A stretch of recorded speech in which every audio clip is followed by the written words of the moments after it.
तुम कौन है? मुसलमान। तुम्हारा मज़हब क्या है? इस्लाम। इस्लाम क्या सिखाता है? अल्लाह ताला एक है और वो इबादत में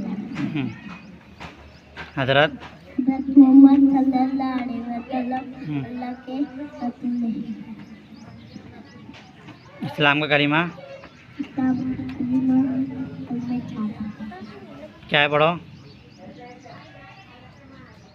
ला इलाहा ला इलाहा इल्लल्लाह मुहम्मदुर रसूलुल्लाह।